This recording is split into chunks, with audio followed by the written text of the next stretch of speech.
trouble with primitives in any art form, painting, poetry, or music, is that they come a dime a dozen. You can trip over them in the streets. Anyone can present himself as a primitive when they might be quite simply untalented, or just lazy, or money-minded, or all three at once. You like that mix? Oh, yeah!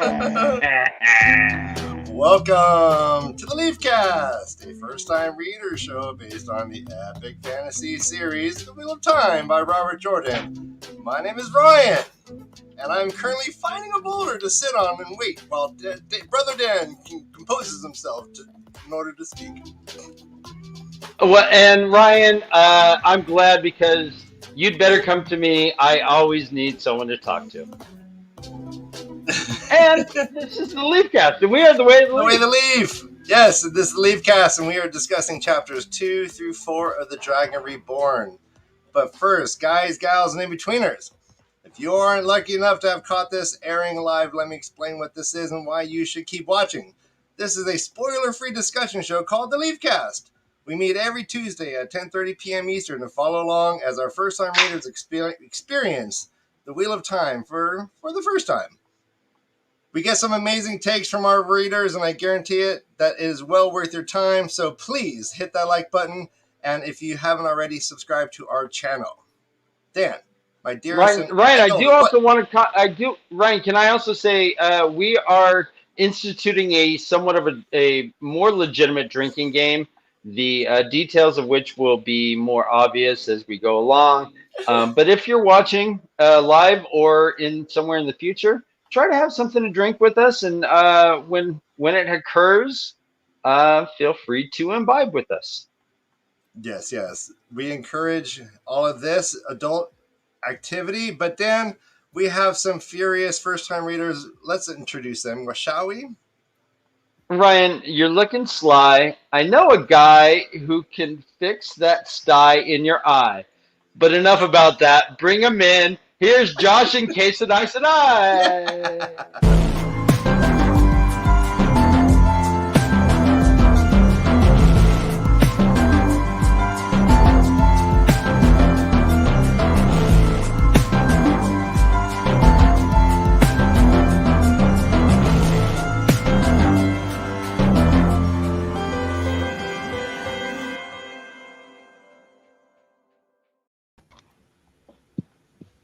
Seriously, Ryan, get that sty looked at. It's kind of doesn't look good. Oh, there we. Hello. Hey guys! Hey! All right. Oh, okay. They live happily ever after. Simple enough. After what? And then, After. And then Ned Stark's head gets chopped off. The end. Hey, sorry. And this is what Hi, we're waiting guys. for. Hi. Hello. Happy Tuesday. Welcome back. We have our first-time readers here. Todd is unavailable today. He will be back next week. But we are blessed by the light and the Creator.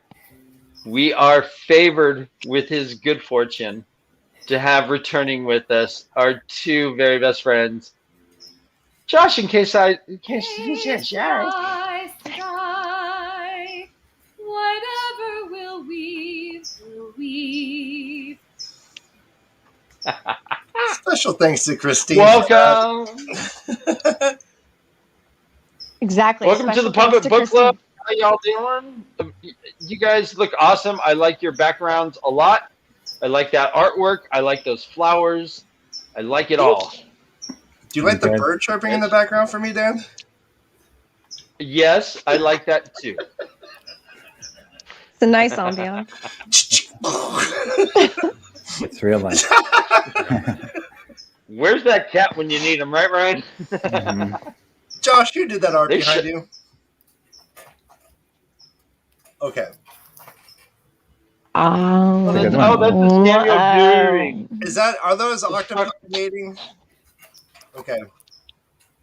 That's Samuel Goering. It's from his squiggle period. He had about 4 years after the war in which he actually, most of his stuff got destroyed because they were squiggles and no one really thought they were art. But it turns out, what do you know? Andrew Goering is Andrew Gearing? Ewing. Yep. Okay. All right. Yeah.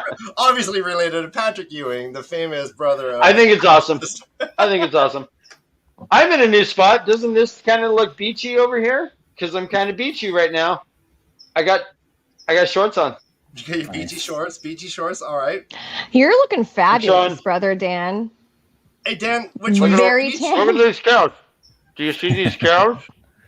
Look at these cows. Hey, Dan, which way is the beach? That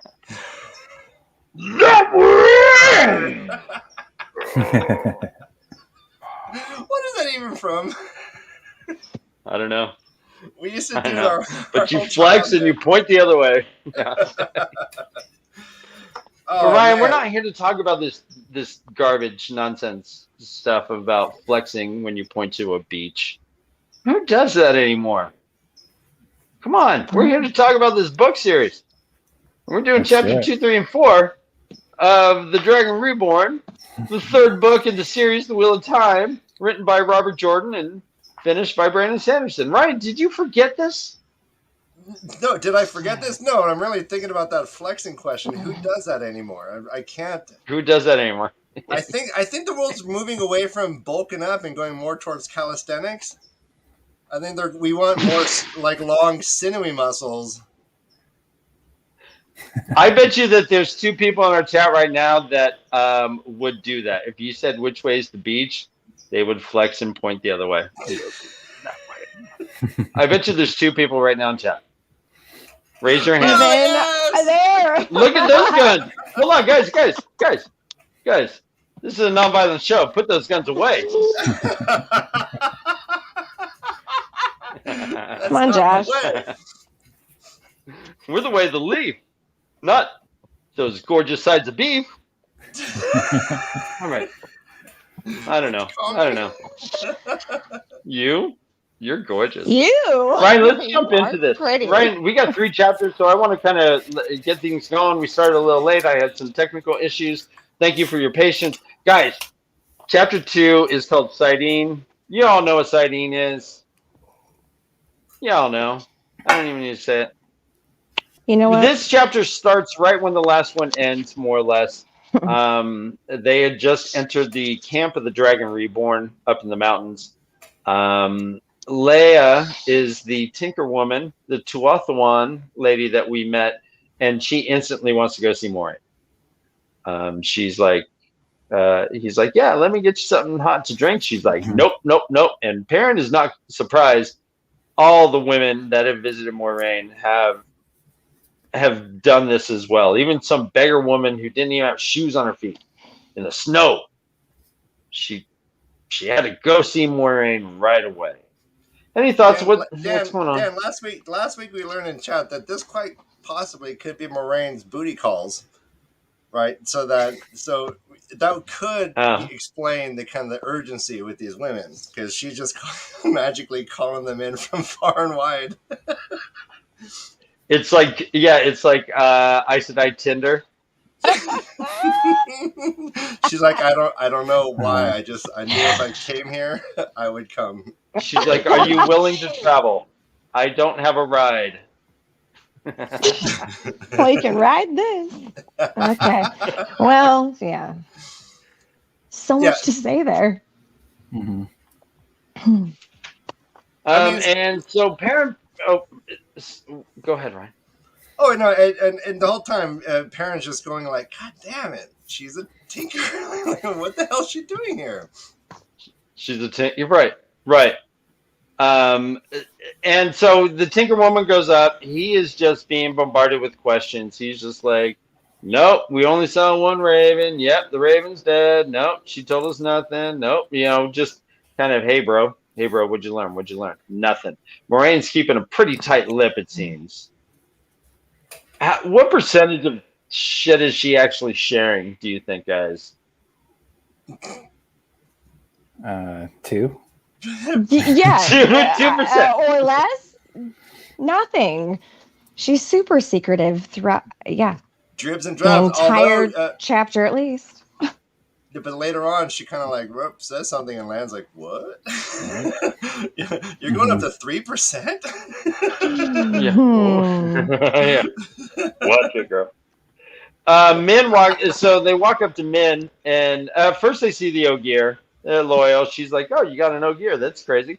I think they're adorable. Well done." And then she goes in, and Min is there, and Perrin instantly is like, "What'd you see?" And she's like, "Oh, this lady's gonna die a violent death." Any thoughts about like Min in this whole like conversation they have? Min seems. We had asked if it was more a blessing or a curse, but it is definitely seen more as a curse now. We learned that she has been seeing this stuff since she first started trying to warn people when she was 6 or 7 years old. Right. And people didn't believe her, and there's nothing she could do anyway. So, but this is a lifetime of trauma that this woman, she's seen people like floating dead visions above their head Yeah. as a 6-year-old. Mm-hmm. Or maybe it's more like anodyne. Maybe she's just like, hey, don't eat that. You're gonna have an upset stomach. And then they're like, shut up, kid. And then they would eat it and have an upset stomach. And she's like, see, I told you. Maybe she's going around. She's the thing. I told you so, kid. Oh. I don't think so. I don't think she was saying "I told you so." No. But I mean, like, So let's talk about Min then. I mean, now we know that she was a little kid and still having these things. yeah, we She's know terribly troubled, but yeah, go ahead, Josh. No, go ahead. Go ahead. No, I think she's just terribly troubled. That's really all I had to say about that. And it's horrible to see these visions apparently surrounding the head, which I did not actually read it that way at first.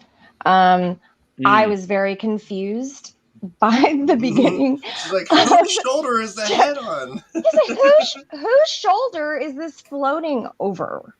Is it Min's shoulder? Is it Leah's shoulder? Is it the tangible Leah's shoulder that it's floating over? Or is it like also part of the prophecy that it's floating over this prophesized shoulder? So it's all a vision of like a shoulder and maybe like this twisted around head that has a bloody face.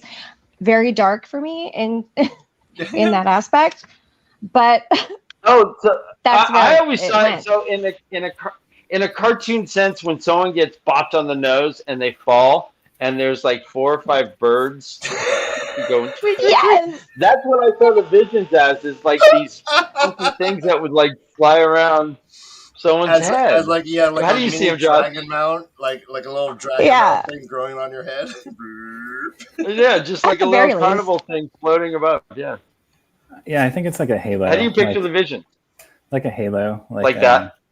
Like, is it this way though, Josh, or is it like this way? No, it like is comes it like out Saturn of them. Rings? It comes out of them. Oh, comes shit. out of them. Yeah, like a halo. Okay. That's how I imagine it, anyways. Now, I want to point out, she did say that all the good images seem to have gone, and I'm gonna quote, all the happy things seem to have gone away. In my headcanon, I'm going to choose to accept that Min saw a lot of really happy shit when she was a kid. And only now, like, it's getting darker and darker. And that would explain why Min's such a cool character. If she was seeing this crazy shit at 6 years old and that's her reality, I think she'd be more like a Hot Topic, like a goth girl with like a lot of problems. No, she does have some serious black hair. So she does. I mean, yeah, I know. They're kind of, but yeah, I don't know. So far, a little bit of goth going on. Does she seem like a weirdo? No, I think she's been troubled for a long time. I think we even learned in the second book when she was in with the young apprentices at the Aes Sedai school that she perceived these things that were rather dark and troubling. I mean, she's talking about people dying when she was 6. So I think it's been this way for a long time. And I mean, it describes it as she saw images and auras surrounding people, right? So sometimes it's just a dark light. Sometimes it's a specific image, a symbol that comes out of them. But and we do learn that not everyone has vision around them. It says, quote, I can see things around a man one day and not the next, or the other way around. Most of the time, I don't see anything around anyone. The Aes Sedai always have images around them, of course, and so do warders. And then she starts to get to Perrin, and Perrin's like, whoa, whoa, whoa, whoa. Talk to the hand. Mm-hmm. Yeah, but she can't see Olgiers, right? I don't know. Did she mention that? I don't believe she could read Olgiers. I don't think she can. I mean, I don't see her. I don't have any notes. I actually want to go back real quick, and if you guys don't have any answers, that's fine. But when Leia was coming in, she was decidedly surprised to see an Olgier there, and she said, "Oh, I wouldn't have thought." And then she Oh yeah, you stopped would herself. never leave your steading. Yeah, Is that like what you thought? you're. I think that's what she said. I think she Okay. said like, "Oh, you're like I didn't think you guys ever left your steading this young." I think he's like 90 at that point, and Mhm. that's young for Mhm. his species. Yeah. What do you To leave think? their Why do you Correct. setting. think But she was surprised to see an Olgier there at that camp? Yeah, I think she's just shocked to see an Ogier outside of the steading or at all. I mean, most people confuse them with Trollocs because they've never seen one, right? So, as we learn later in the chapter. Right. Okay, cool. Right. Maureen mentions that, right? Mm-hmm. Mm-hmm. But Loyal is like. Oh, go ahead. Oh, I was gonna say. Apparently, I've hit a vein with the goth min comment. So everybody, like, take your time fleshing that one out in your fantasies. But Ryan, do we have the option of music today? there's no. You don't hear music? I don't. Nope. Can you hear it now? There it is. Oh, Right. it's okay. My I bad. was wondering what Thanks. was missing. There was a whole lot of just silence. I'm like, where's that? Where's the? Where's the groove? Where's the groove? All right, Ryan. There's a nod to you. I'll read the quote. Loyal made a non-committal sound, but Min seemed to take it for agreement. Yes, she said emphatically. There I was, living my life in Bearland as I liked, when suddenly I was grabbed up by the scruff of my neck and jerked off to the light knows where. Okay, all right.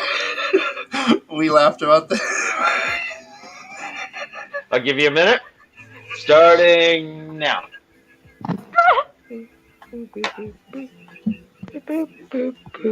All right, your minute's up. All right. Why? Why does he do that? You know he's laughing. You know it's like he gets up in the morning. He's like, "How am I gonna get in a fucking good jerk off?" Yeah. How about you It's got jerked off on the insane. road? Oh All my right. god. We do. All right, so guys, we do get our first drinking obligation. I don't know if any of you guys have drinks. I have a 60-minute IPA by Doghead Beer. I guess it's good. But we have TAVERN Loyal began, and one of our drinking games is every time Loyal says the word TAVERN, we have to drink. So, guys, Well, how do you think? How at do you home? think Loyal says it? Mm-hmm.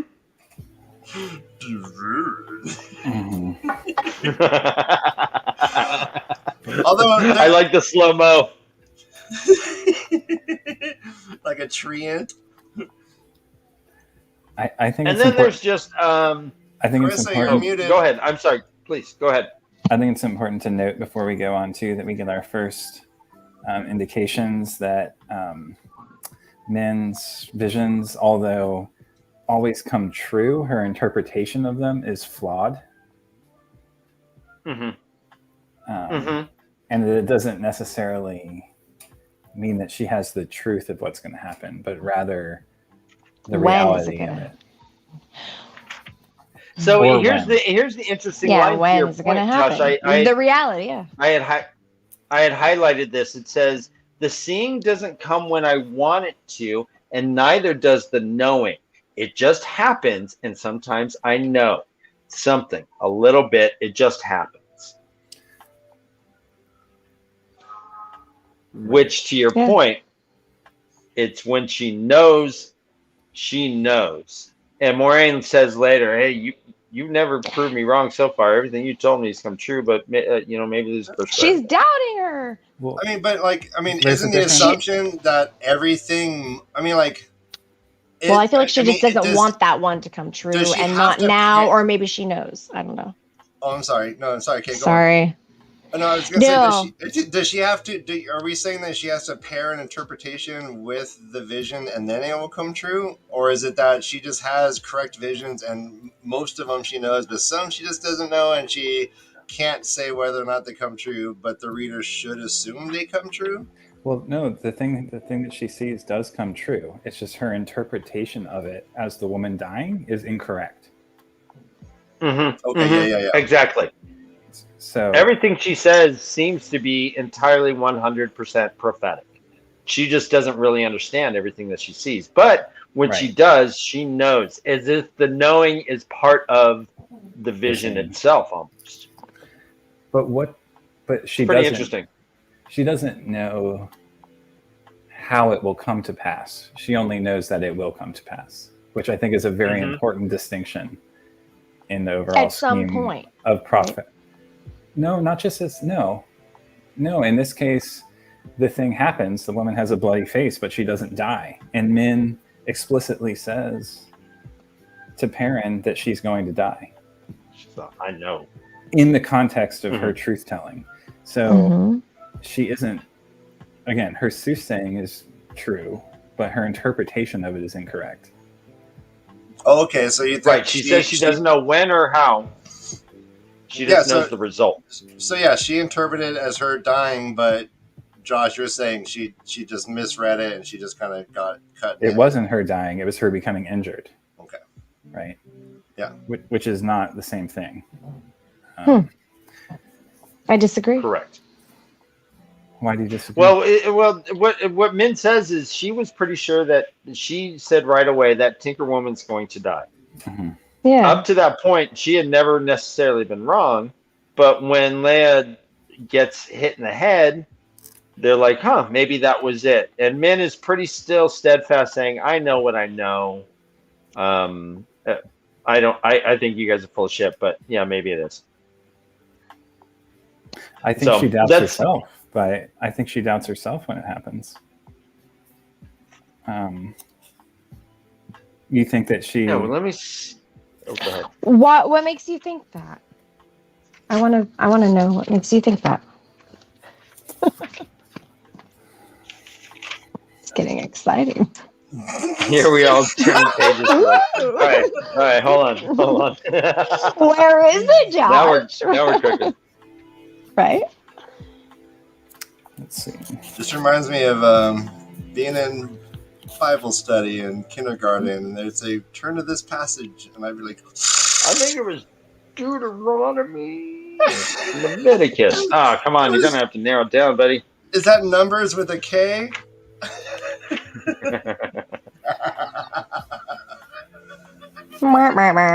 Let's see. Well, I don't see where it's at. Well, and if we get to it, It's in the next chapter. We'll address it's in it. the next chapter, so we can talk about it then. Okay. In the meantime, we hear that Loyal wants to write a book, so we're right on. So Yeah. I think He asked everyone to promise not to laugh before he says it, which is fucked. But go ahead, Josh. well, I think this is the book that we're reading. Oh yeah. Holy fucking shit. Okay. Right? All right. Is And- that a prediction? Can we mark that down as a prediction? Yeah, that's a prediction. Okay. Okay. I'm Loyal marking son of that Aaron, down son as a of- prediction son of of, yours. A beach? I will start that as a. This is a Josh's prediction page. Yes. But right Josh. underneath it, we have another dang drink Mm-mm. because someone referred to puppets in a negative light. It says, I quote, was. but some of I'm us gonna feel as drink if we're this. being danced about like puppets by these taverns. So, you know what? Yeah, Min! whenever it happens, Doesn't Min say that? it needs to be noted, and we drink to our own health. Not yours, ours. Yeah. All right. Yes. There's been really very, very negative puppet representation so far in this books. And that may be, why. So we hear What that do you think? He's Loyal- on something? Kay, are you trying to say he's on something? Puppets are great. Well, we hear that Loyal is 90 years old and is still considered young to be out of the steading. Do you guys have any idea what the lifespan of an Ogier may be? No, I forgot. I don't know if I forgot or if they just did not mention it.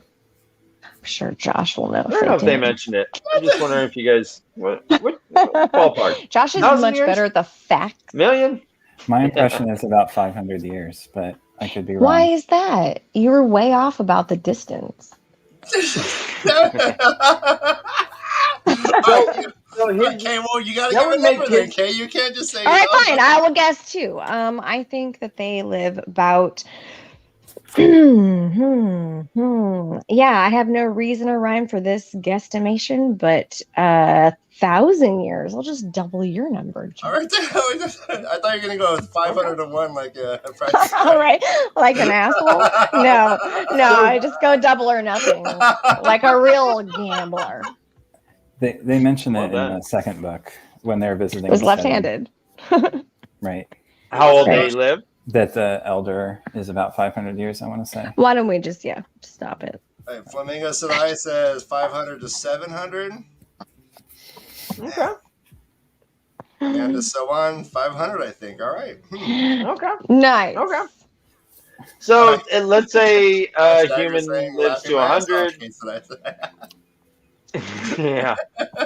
So let's say a human lives to 100 and he is 20% of his life. So he's about 20 years old then, right? If we think of 90, if we round up, Oh, he's about like 19, 20. He's like the age of our friends. Yeah. In fact, Tom Maryland called him a beardless Ogier. What a shame. Puberty's going to hit him one day. What do you think puberty with an Ogier is like? Is it like elk when suddenly they just start running and like doing those weird calls and shit? I'm sure it's pretty stinky. Just It jizz does and seem piss like everywhere. a lot of stuff happens. And, yeah, an Ogier in heat. Woo! I don't really Baby, gotta- I'm gotta getting get hot it. just thinking about it. I'm about to Okay. sprint just thinking So about much, so much nectar. You guys, now here's your chance. Next week, we will read the best fan fiction of an Ogier in heat. Send it to the Way of the Leaf Discord server, and we will read the very best submission that we get for what occurs when Loyal hits puberty. Which he hasn't yet, obviously. Which he hasn't. He doesn't have a beard yet. And that everyone knows that a beard defines puberty. Defines it. I think it's more like I'm imagining like an American Werewolf in London scenario. Mm-hmm.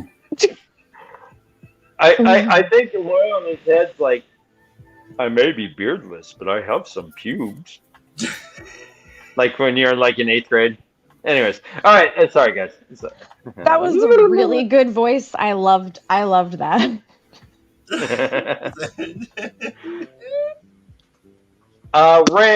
Rand bolts out of the hut that Maureen is at. Maureen's shack. It's just a shack, but it's the nicest shack in town. You know, it's cool. Rand's got kind of a dumpier one down like in the valley. Maureen's up on the hill. She's, that's the way it goes. Shit rolls downhill, right, boys and girls? Parent has the doghouse. The outhouse. Mm-hmm. But we hear that not only has Ryan, that was really funny. That was really funny. I should have acknowledged that. That was really funny. Isn't the funny thing of him just going to the doggy house in the back? That was really funny. Okay, thank you. That's the best thing you've. Ryan, well done, man. I'm giving you the bump. Pow. All right, so Rand has been arguing with Moraine all day. Perrin wasn't there to hear it, but apparently he's in there just arguing. And this is a reoccurring theme. They've been there all fucking winter. And we learn later why Rand is so frustrated. And in fact, Perrin goes and talks to him and learns right off the bat. We'll get back to the prophecy thing that he said, but he's like, if I join any of the forces, talking about the dragon sworn that are down there, the White Cloaks and the Demonic Army and the Terraboners will be on them like a duck and a beetle. Pretty much, if Rand like goes to help one of these, they're not organized. There's just a bunch of Terraboners around. Domini, Terraboners, guys, I'm sorry. guys, I'm sorry. and Dragonsworn. So I'm we sorry. hear that there's all kinds of Dragonsworn, and Rand is feeling responsible for these people. And that is his great dismay, as he wants to fucking do something. People are down there fighting for him. It says, quote, because I let myself be called the dragon, people are dying, fighting, searching, and praying for the man who is supposed to lead them. Dying. Him. He's feeling responsible for him. He's like, well, I opened this goddamn can of worms. I need to address this. And Moraine seems to be holding him back with logic that he agrees with, but it's just he's feeling the dichotomy of waiting and feeling the duty that he has. But before we go further, let's there is as soon as Perrin goes through this crack, and by the way, this crack is a half-mile long crack. That's a crack. Yeah. All right, thanks. All right. He goes through it, half-mile down, through the crack den, and Rand is sitting there kind of talking to himself and says, quote, twice and twice shall he be marked, twice to live and twice to die. Once the heron to set his path, twice the heron to name him true. Once the dragon for remembrance lost, twice the dragon for the price he must pay. And then he kind of says sardonically, but no dragons yet, not yet. We know that he has herons on both palms of his hands. Do you think that he's interpreting this prophecy correctly and is going to be like physically marked with a dragon?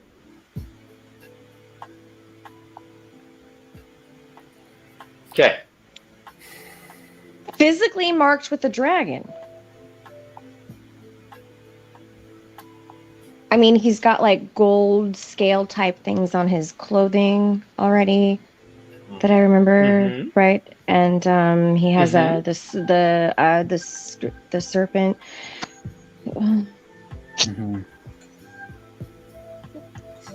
Is on the banner. What the hell else is indicative of him turning into a dragon? Yeah, he's kind of losing his mind, and then he floats and can fight in the air. Breathes fire. But then you have the fire. Oh, good. Yeah, thank you. No, I'm just kidding. He didn't breathe fire. No, but there are mentions of fire on the hand. Oh. Very different situation. I think Moiraine gave him a jacket with a dragon on the back. Like his Letterman jacket? During their time at Eredamon, or whatever, where the Shinarans are from. You're right. I don't It's expect Valdara. Valdara, thank you. Yeah, I don't expect him to have a branding of a dragon. No. Okay. All right, cool. We do have to. Please. I was just gonna say I don't totally understand what twice the dragon for the price he must pay means yet, but something I'm thinking about. Okay. Twice the dragon for the once the dragon for remembrance lost, twice the dragon for the price he must pay. Yeah, it's esoteric and it's intentionally esoteric. The Aes Sedai have been trying to study this for years, according to Moraine. Years, more like centuries, right? And they're as baffled about some parts as everyone else. So that's part of the issue, I think, as well, is that there's no one that's really can give Rand much guidance based on just following the blueprint of the prophecies. Twice to live and twice to die. Yeah. Sounds great. Count me in. But maybe it's just all about the wheel and the way that it turns, and that everything is kind of nowhere and everywhere, and doesn't exist in time, and then also exists in the current Yes. time. And Nowhere, everywhere, all that. And stuff. No, I mean that's right awesome. on. Yeah. No, I think right on. Yeah. Perrin Do we mentions know about what he was Rand. quoting? Dan, I'm sorry. Do we know what he was quoting? Like what age this comes from? Like, did he make it up? It doesn't say it in this paragraph here. Okay. We learned it from one of the previous books. Okay, it's the it's a Carathian common cycle. Yeah. It's a common mythos. Yeah. Okay. I don't know if it's common though. In fact, because he mentions he had mentioned before prophecy, and Moiraine was like, "Where'd you hear that?" And they're like, "Oh, from Tamalthor." Tamalthor. They ask about. They mentioned Matt. Rand's like, "I bet you." Hopefully, Matt's. Think he's doing all right. And we learned that Matt, Egwene, and Nynaeve are all hopefully already at Tar Valon. Tomato. And he's hopefully all healed already. So we learned that those three bolted, and Perrin and Rand are the only ones staying. There is another drink, guys. I'm sorry, but they do mention anytime we hear about that famous Two Rivers wool or tobacco, we got a fucking drink. So here it mentions wool and tobacco. Boom. Again. That's 3 in one chapter, guys. It won't be like this every time. This is rough. Yeah. I'm switching to water. I know. And it's all about duty. Rand is feeling just a duty to these people that, he feels that he got kind of conned into declaring himself or allowing himself to be declared, as he says it, quote, because I let myself be called the dragon. Right. That he has a responsibility to these people. What are your thoughts about his struggle here? I'll ask you first, Josh. I mean, I feel like it's part of wearing the dragon's crown or whatever, that he's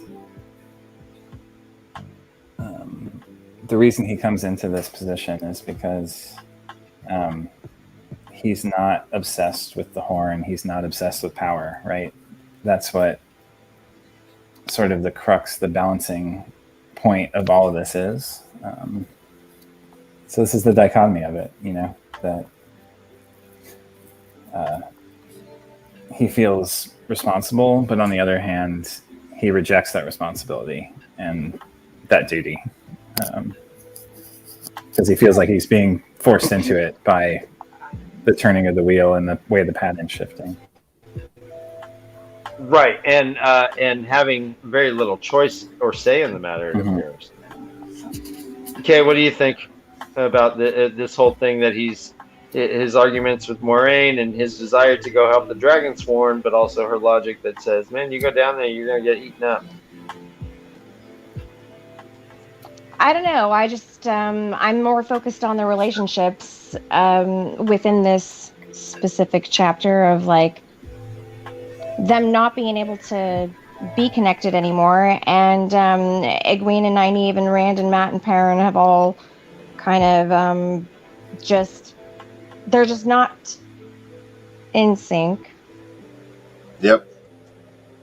Okay. Yeah, and I think about like, I think about like Rand. Like, imagine just like if his first job he wanted just all of a sudden he just gets promoted to like district manager, and he's like really young, and all of a sudden there's a crisis, maybe like like a pandemic hits, and he's like, I don't know what I'm doing.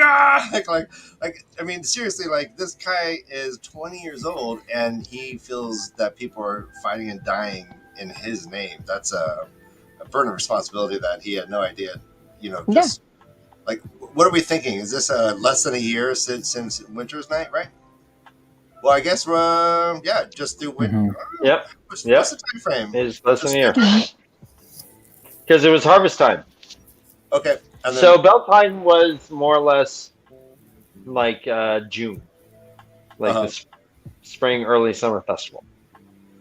Okay, and now the events of these books, these 2 books leading up to now, we just heard that she kept them through winter. So we're just assuming this just took 3 to 4 months of winter, and now that's the span of this whole storyline. Maybe a year past. You know, maybe a year past. I don't I know. feel like a year must have passed. I think like we're at the second winter. I mean, that's a lot of shit though. No, I think this is the so no. I think we're right. So I think no, I'm wrong. It's not June. It was so when they were walking, there was still the feel of winter in the air, Well, it was winter even though it night, should have right? been past. It's the end of winter. It was winter night, yeah. So it was the end of winter.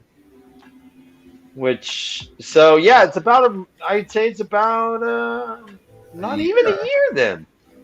No. Is Dana Lou in the chat? Like Dana, this. what year is it? What month is it? Are we looking calling Dana. So I'm guessing it's a year out. I don't think so. I think it's the same winter. Same winter. It says here, and I sit here safe in the mountains all winter. I owe them something. Oh, that's right. There's no reason to think that a year has passed. This is the same winter. So they went from Evansville. They got there. Do you remember that? When they came through the portal, it was the end of fall, the beginning of winter. We learn in the first chapter that the winter apples are already shriveled, which means we're at the end of winter. And then we traverse to this scene where we're at the end of winter, and they both mentioned sitting here all winter long. Okay. Yeah. There's no reason to think there was 3 seasons in between that. Yeah. No, it's the same winter, I think. Not a year. Huh. Okay. That's my interpretation. It really just depends on whether or not the start of the book was at the end of winter or at the beginning of winter. That's the crux of it. Was winter night to celebrate the end of winter or to celebrate the beginning of winter? I think it's to celebrate the end of winter, start of harvest. Well, start of harvest. Sorry. I was just going to say, we know in the prologue that the messenger from the battle arrived to talk to the head of the White Cloaks, right? I mean, it didn't take him a year to get there. Why? No, I would say it took him a couple months, maybe. In my head. I don't think it was that long. I think this. Well, they are waiting. Okay, they've been waiting for a while though. Their camp is somewhat established. It seems that they aren't going anywhere soon, and have been sitting there for at least, throughout the winter, however long that may be. It's still. Boy, here we go. Flamingo Sadai in chat. I was wondering where we're going to get some input. Yeah. This is the winter following the fall where Falma happened. We are approaching a year since Beltane, maybe a couple months off. So yeah, I'm guessing. Okay, that's what I thought as well. Thank you. Because when they went through the ways, or the portal stone rather, they lost months going through the portal stone. Yes. Right, and I'm talking about since they came through the portal stone, it's the same winter, not the time before that. Right, correct. It's only been like 4 months since then. Oh, okay, yeah. That's my point. Sorry, just to be clear. Oh, yes. okay. Oh, yeah. We were talking about the very first. Yeah, since the beginning of the series, it's been about a year or less. Mm-hmm. Yeah. So we learned that Trolloc, in the Trolloc tongue, Balsamon means heart of the dark. Trolloc tongue is kind of the coolest tongue. You skipped the jerk direct, squeezing his head between his hands. Thank you, John. Okay. Well done. Ryan, you have 12 seconds. And Josh is like, nah, He did jerk We're erect. not blown past this jerk erect, okay? But Rand is feeling like he says, quote, I have to do something or I'll burst like a rotted melon. Is this angst? Oh my goodness gracious. I know. I mean, yes. Yes. This is typical angst. So? This is the dawning of the age of Aquarius for him, and he's been stuck with Maury. Burst like a rotted melon. I actually have that highlighted in my book for some weird reason, because it's just an odd phrase. Because I have to do something, or I'll burst like a rotted melon. Do what? If you listen to what she says. Okay, so I mean, a rotted melon. It's just another, to me, Blue balls. example. Sure, blue balls, maybe bursting. Rotted melon. Ryan, is that what you call your I hope ejaculate not. or rotted melon? Jesus. Mm. Christ. Yep. Da da da da da da. Da, da, da, da, da, da, da, Yeah. da, da, Yeah. da, All of a sudden, da, all of a sudden you da, get very da, specific. da, da. Ejaculate. Your jizz. Oh, suddenly, boom! Rand starts. He pretty much, here's how it prefaces. How many times can I manage to light? It pulls at me so. What if I can't? What if I? The ground trembled, and there is an earthquake that fucks shit up. It tears shit up up, a right. mountain. Yeah, we end up seeing in the next chapter that there were like 12 trees that were knocked down in the camp. A big boulder fell down and tore its way through the camp. A house fell down. This is a big trembler. And the whole time, quote, Rand stood with his head thrown back, his eyes still shut tight. It says further, his balance never shifted, no matter how he was tossed. The ground's heaving, and Rand is just like riding it, like shredding the gnar. Like he's just got like riding the mad wave. Yeah. He's like, hang he's loose, grinding. motherfucker. I'm riding this And then, shit to the end. I got this. I made it. I got this. Ride or die. Ride or die. Yes. Nice. Rand, we learned that this never happened before. It's shut off instantly. He's like, light Rand, stop, Rand. Boom. It's gone. It said, Rand described it, quote, it was as if I tried to open a tap and instead pulled the whole tap out of the barrel.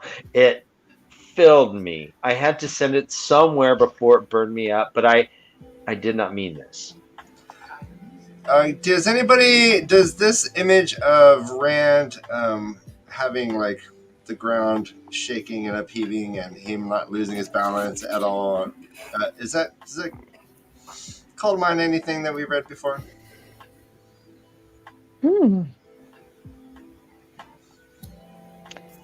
This is a deep. Oh, deep yeah, cut. Ryan. Okay, I'm thinking of him fighting in the air, but like Josh? Okay, that was very specific. Yeah, okay. We made a joke about it. That's why I remember, right? Yeah. Oh, wow. All right. Clearly, they're At not the watching end- the show. Yeah, no, it's all right. It's all right. So at the, in the chat, people, don't be embarrassed. Just throw out your guess anyways. At the end, parents like, all right, fuck it. Supper's time. Let's go. Mom rang the dinner bell. Let's go. And he's like, I just want to be by myself. It's all right. I'll catch up.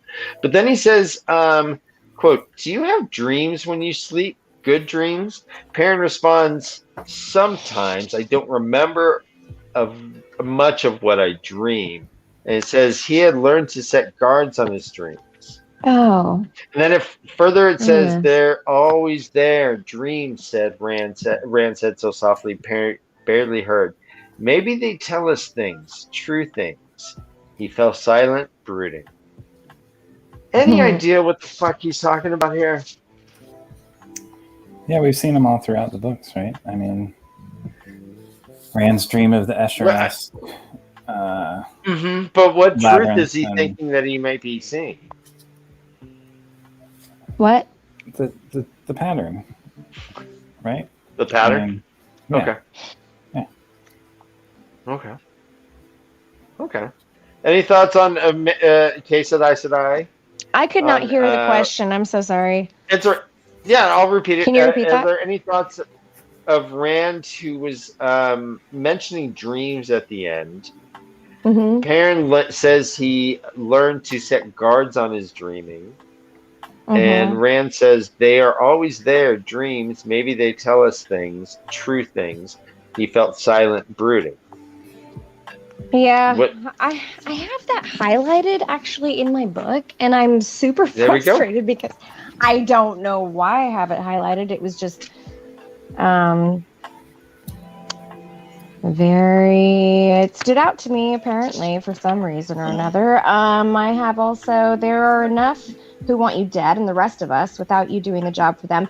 I remember feeling like there's just a lot going on here with Perrin and Rand, like to kind of go off topic a little bit and back a little bit further. There's a lot going Go for on it. with Perrin and Rand and their relationship. Mm-hmm. How do you feel about it? I think Perrin has like a big struggle about, he's grown up with this guy and it's a very relatable situation to our world now. They're childhood buds and they want to be bonded, and Perrin wants to stay bonded to him, but he's like, oh fuck, this guy can channel and he's gonna go crazy and he's gonna bring everyone around him down with him at some point. And then there's the whole thing about, like, I don't know if we're there yet, but the weaving of the three, if you cut one cord, they all die. I'm not sure that works. Right. Anyways, I feel like, yeah, they're very much connected, and it's a really difficult thing right now at this point in time for Perrin to stand by Rand's side when he knows that he might just end up in total and utter chaos and crazy town. Crazy town. Yeah. Yeah, well said. We learned that Rand seems to be struggling with the way the Shinarians are dealing with him. As soon as he left Moiraine's hut, they're like, "Honor to serve, we're ready. Whatever you want, Lord Dragon. Oh yes, we're all here." And Rand, the change in Uno's behavior too, and like, yeah, that's crazy. Mm-hmm. He's like sweating, trying to not curse. Right. Yeah, exactly. I relate to that a lot. I know. Like, yeah, I did not say anything wrong right now, like, but yeah. At a work meeting, huh? Yeah. And in this chapter next coming up, we learn that Rand skips another meal because he does not like the way people look at him. Mm-hmm. There also has been, he is struggling, yeah. I mean, there's been this thread about friendship throughout all three books, and Perrin and Matt's suspicion that Rand's behavior has betrayed their friendship in some way, and certainly Rand, I think, questions that himself throughout some of the first two books.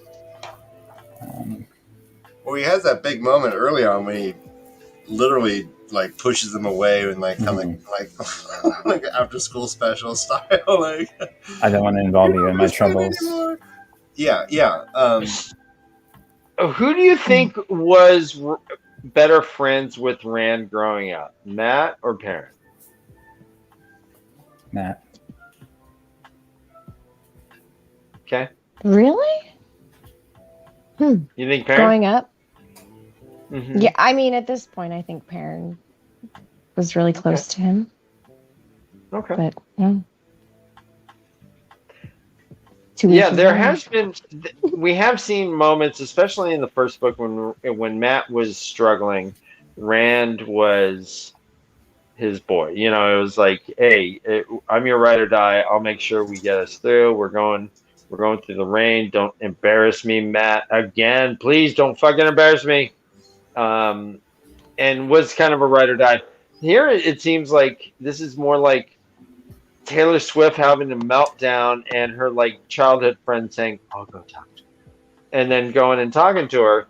But I'm not sure if it's that same sort of connection per se that like Matt and Rand was having on their journey, and it's a different dynamic. He's the Lord Dragon now. That's a great question. I'm going back and thinking about the first chapter. It's Matt and Rand. First book is mostly Matt and Rand. But when it comes to the announcement that Rand can channel, Matt's like, what the fuck? And Perrin goes, give me a stick, give me the banner, let's ride. Don't be a dick. Yeah, don't be a dick. Yeah, come on, Matt. Come on. It's still Rand. And ever Isn't since it? then, You know, it's been so.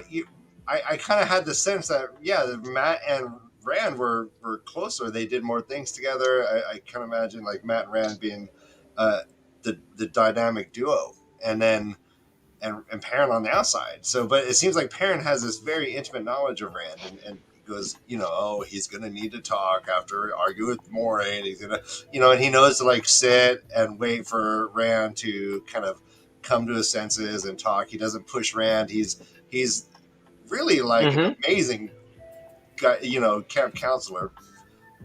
He is what he needs. He is kind of what Rand needs.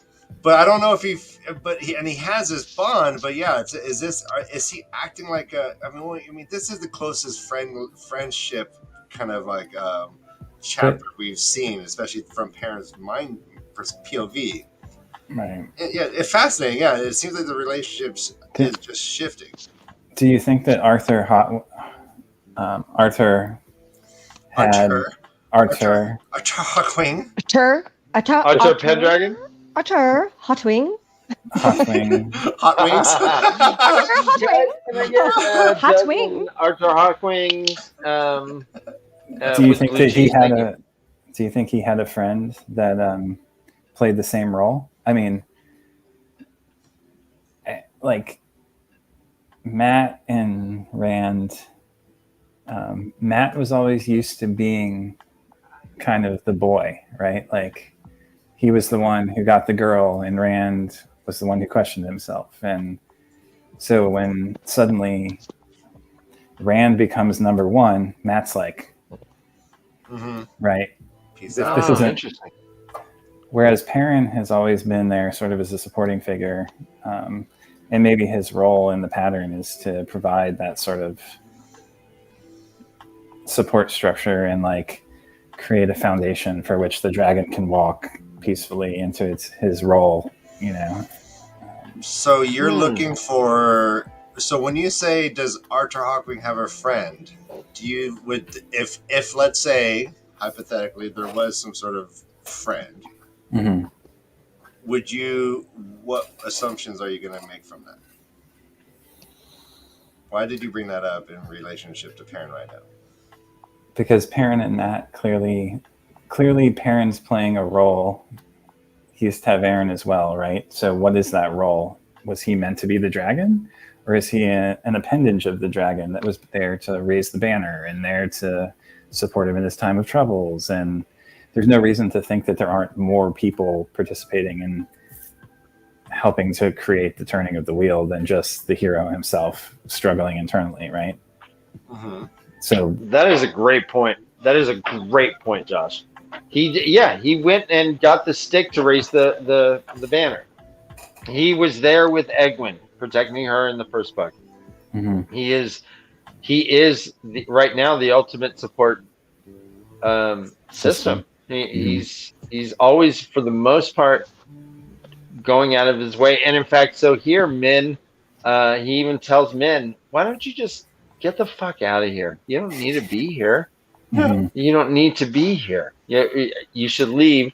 And Min's like, hey, that's you're really sweet, but you don't really understand. And she tells this story of an old Illianer woman who had an arranged marriage and ended up being the worst wife she could possibly try to be. But once the husband died, she's like, oh, I just lost my true love. And it's some Aesop tale or some sort of thing that she later mentions that she has no choice in where she indicates a lot in this coming chapter that she is tied up in the TAVERN as much as anyone else, and she's the only one who recognizes that. She's like, oh well, fuck it. Right. I would have loved to have chosen my own man, but it doesn't seem like I get that point. Yeah, and it does bring up the question of what is the role of love in the turning of the wheel, and does it have any power? Like, I think that's been a question that Min has been struggling with from the end of the second book all the way through these chapters. is the free I've been will. thinking about the power of love since Huey Lewis in the News and like porn. Sport. I'm sorry. Revealing your age there, Dan. You feel the power of love. I want a skateboard and a hoverboard and the back of a truck to hang on to. I know. Where's our hoverboards, right? And our shoes that just strap themselves. Right? Come on. So Min says, just sick of because putting fate has chosen something for you instead of you choosing it for yourself doesn't mean it has to be bad. Mhm. She goes on later saying that as far as anyways, another thing where she is like, I would have chosen something different, but I don't have a choice. Do you think she's seeing visions of her own future? Okay. Maybe. I don't know. Maybe she's just caught up in the wheel because the wheel doesn't ever have a time, a place of, I don't know. It could be then, it could be now. Like I said this before. I don't know. Oh, you know what? You just the wheel just triggered a turn? thought. The wheel just maybe turned a few times. I just maybe saw 4 different, yeah. Did, awesome. Lifetimes if I had answered that differently. Go on, Dan. What are you gonna Flicker, flicker, say? So as regressive as the two rivers in Evansville specifically are, do you think that other more progressive societies actually can feel the pattern more? Can a human be more aware of the turnings of the pattern, like the Ogier seem to be, or like the Aes Sedai? I don't know. They mentioned what is it? Loyal mentions back in the day. They say that if you sat in a room with Archer Hawkwing, you could feel the pattern moving around them. And I assume that was one Ogier talking to another. And Loyal seemed to pick up on TAVERN pretty fast. But do you think that there's some humans that just can read the pattern without seeing visions, but just, I don't know what the question I'm asking, but is it a skill you can learn? Is it a skill you can learn? Yes. All right. So every time when Maureen, okay, how about this? When Maureen says, the wheel weaves and reflects on the pattern whenever asked a question, is she correct? Is she pulling our legs? When she says the wheel weaves as the wheel wills? Yeah, like, because she seems to be like the best example of like this or like it pulls. idea of reading the pattern, right? Isn't that what you're getting at there? Like Maureen's ability to like sense the pattern or what she calls the pattern and make decisions based on that. Yeah, well, I'm wondering if this is possibly a skill that humans can learn that it never occurred to Eminfielders to even consider the pattern at all. TAVERN is they didn't even know what that word was. They didn't know anything. But in some of these more, I keep saying progressive. Let's say more highfalutin. No, fuck it. I don't mean political. I mean they're just more progressive. Their schooling is probably better. Advanced. Yeah. Where maybe there is some sort of focus on actually being able to tell what the pattern is asking of you. I don't know. The only example I think I've seen from the book so far is Loyal and Moraine talking about the pattern. And Min now. And Min now, yeah. Yeah, you're right. And Min now. So we have 3 people who talk about the pattern. Do we buy, like, I kind of buy Loyal's interpretations, almost like a knee-jerk reaction when Loyal speaks, like I listen. Yeah, and then, but Maureen's talks about the pattern all the time also. Sometimes I feel like she's just like, shut up, kid. The wheel weaves, the wheel wheels, like, stop bothering me. Or sometimes maybe she's really saying like, yeah, man, like this is what I'm reading in the pattern. The old Vitabamus, huh? So, yeah, I mean, so Dan, so I'm going to ask you, Dan, like, do you think she? Oh, never mind. Let's not do that. Right? Yeah. All right, so she wait. I don't. turns it on Perrin and I says, don't. "Well, Minz is like, well, Perrin, why don't you leave? You don't have to stay here. You want to go be a blacksmith? Don't you want to just hang out there?" He's like, "Yeah." Quote, "It's what about you, Perrin? Don't you ever want to go home?" All the time, he said fervently, "But I do not think I can. Not yet." And he goes on, "Maybe not ever." He thinks we are tied together. It seems, aren't we, Rand? So Yeah. he feels like he can't leave either, but he's aware of his own nature and has been called to Marin long enough to know. Okay, well, fuck it. If I don't feel like I can leave, I'm not gonna. I guess. So Here's my one thing I notes. wanted to ask though. Oh, go. No, go. So Maureen and Lan leave their hut, and we talked about it a little bit, but they leave, and then his parent sees a little dim shape slip between the trees, and he's like, "There's Rand. Another night where he won't eat because he can't stand the way everybody looks at him." How often do you think that this has happened, where he's not eating his dinner? Like a lot, or Anytime there's not meat, are you talking about Perrin? Anytime he's not eating his dinner? parent? And I'm no, I'm like, I don't even care. I'm sorry. Oh, okay. Whether his dinner or not. I was thinking about Perrin like being very meat oriented when we were talking about dinner. I'm so sorry. I totally lost No, that. that's right. We'll move on. They ask about Leia. They see Maureen. They ask about Leia. They're like, "Is she okay?" And they're like, she's resting. She fell and hit her head." And this is where the whole men maybe have gotten it wrong kind of thing. Maureen says, quote, "You have never been wrong on any reading for me, not one about which I had any way of knowing. Perhaps this is the first time. When I know, men whispered obstinately, like, help me, I do." And then they dismiss it again. Or perhaps it's yet to come. She has a long way to travel to return her wagons. I don't know. Fuck it. And I think that's part and parcel of her ability to, like, she's not reading the pattern, right? The pattern is like a story. It's like a meta story that's going on in the world. And the way it manifests itself can be different every turning of the wheel, right? But the specifics, but they know that there's this set of touch points that happen along the way. The dragon is reborn, and he raises the armies that then go and do the thing, right? And there's these sort of mythological stair steps along the way, but I don't think it's prescriptive, you know? Oh, okay.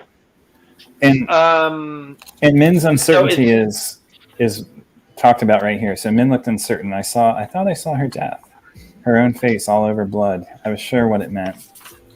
That she split her scalp. Are you sure she's all right? It was a measure of her discomfort that she asked. And he said, I did not heal and leave anything wrong that could be healed, right? So. Mm-hmm. Yeah. Yeah. I mean, there's like a chink, like a total WTF. Never happened before. Well, that she knows of. I mean, maybe she needs to question other things that she thought were certainties. I mean, just because she's seen it this one time doesn't mean that it hasn't happened before. Do you think she kind of hopes it did happen? Well, no. So she'll have to go through this. What? Well, on the converse, do you think that was what she saw? Yeah. Was her hitting her head and Maureen healing her, and she did read it wrong? Or do you think that this woman will die eventually? Any thoughts? I mean, I don't think we have enough information yet to make that call. Okay. I do think she's going to die eventually. Yeah, she's a human. Well, Tinkers. If you call Tinkers human, right? Sorry. Yeah. This is the way. All right, guys. There are two more drinking things, and then we'll take a break, Ryan. So let's just get them over with. Maureen does revert to, quote, the wheel weaves as the wheel wills, Perrin. And we have determined that that is a drinking obligation. So we're going to have a drink for that. All right. And Flamingo Sedai says, I feel like you can use shit happens and the wheel weaves as the wheel wheels interchangeably sometimes. That is really well said, Flamingo. Flamingos. Yeah. I love it. That's great. Shrug. Yeah, Maureen should. This is before the term, the name's Paul. That's between y'all came up. that's her. That's her. The wheel weaves. All right. Our other drinking obligation is Land comes into the picture. Guess what, guys?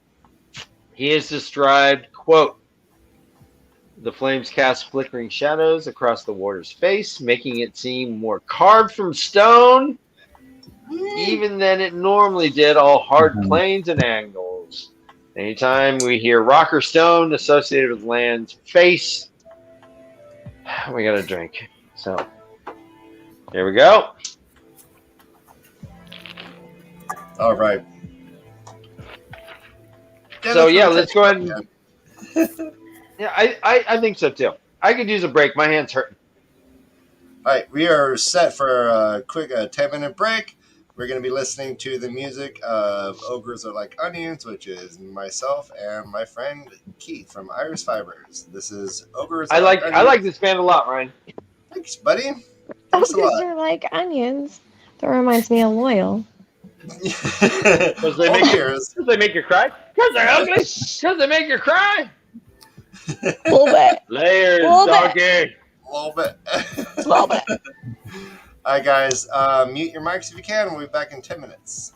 Okie dokie.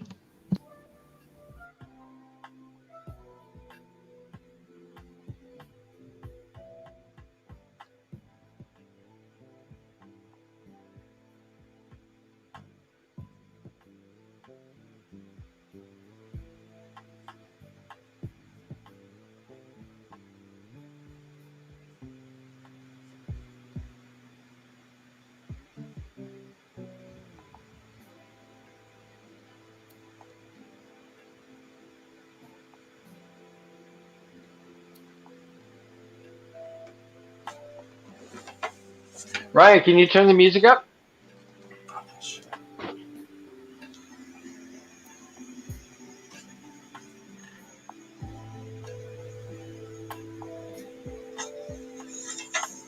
Ryan, can you turn the music up?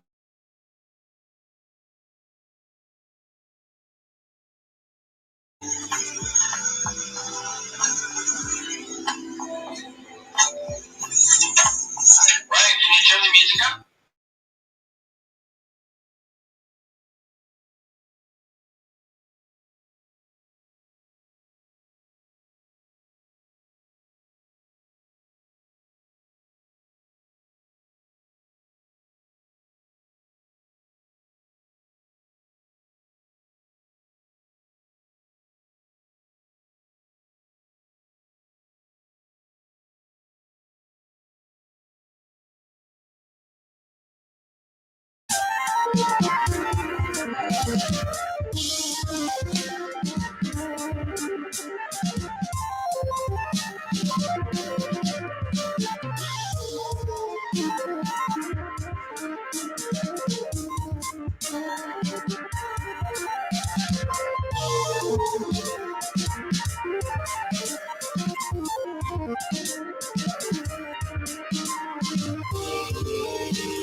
Here's what I have to say. Here it is. Okay.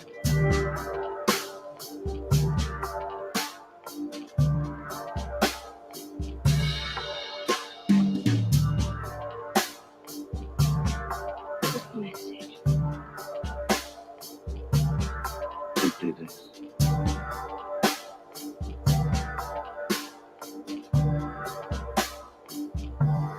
I need your faith.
I can't see him. I don't want to go out there. I don't know what's going on. So they're sending. So you think he's yelling help? Yes. Alright, what is your There's gunshots.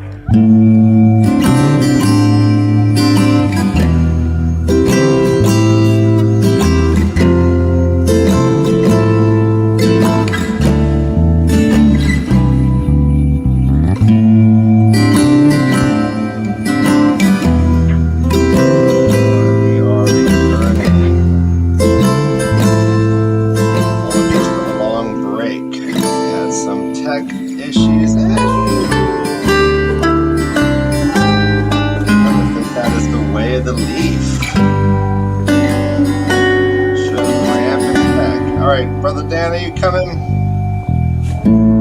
We're not up. We are. All right. Oh, there we are. And there we go. Ryan, that was some cool music to watch some of the coolest motherfuckers ever just pouring on the screen. Well done. Those are the greatest names in the history of Patreon membership names. They're the greatest people, too. And if you guys want to be part of the greatest people, go on our Patreon. It's The Way of the Leaf. We have a special channel in our Discord. We do, I don't know, we're trying to do videos and stuff. I just went to the beach and took some videos. I'm going to send that to our Patreons only. Hey, oh, no. Hey. Ryan, they were pretty cool, right? They were great. I didn't know just how scaldingly white you are. Yeah, I wear a tie a lot. You blend in the sand. I had to move before the water hit me. Otherwise, I would have been all jacked up. Anyways, yeah, you can see it if you're on there. We'll put it on there in the next, I don't know, soon. Next soon. Next soon. Can you hear me? Let's jump right back into this because the thing I really want to talk about is Parents' Dream. But let's run through. We hear some rumors. One thing before we go on from the description of Lan here. I don't know if anyone else picked up on this, and maybe I'm wrong, but I see echoes of Malkier in the description of Lan, right? We hear that his face is like rock. His cloak is this like visual monstrosity of like changing vision, right? Sliding and scrolling. And his eyes are pale blue like mountain lakes, which we know Malkier has the 7 lakes. Death is a part of him. Like there's very much this arthurial representation of him as the land that he comes from, which I thought was beautiful. Anyhow. Wow, I honestly have never heard that, and I am so impressed with you, Josh. That's wonderful. Here's another description that's right here in the page. Let me read it real fast. Quote, Faster. It was not that he seemed merely capable of violence and death. This man had tamed violence and death and kept them in his pocket, ready to be loosed in a heartbeat or embraced should Moraine give the word. Woohoo! That's a pretty sweet description. He keeps violence and death in his pocket. Not just ready to be dealt out, but ready to be embraced himself. Yeah. Either or. Either or. There are 5,000 white cloaks on Almouth Plain. We hear that they are, but they're not. They're not engaging with any Dragonsworn of a party of more than 50 or so. They're not trying to fight anyone. They may harass little parties, but any like major Dragonsworn thing, they're not pretty much dealing with that at all. Is there any thoughts that you guys have about that little rumor that we hear?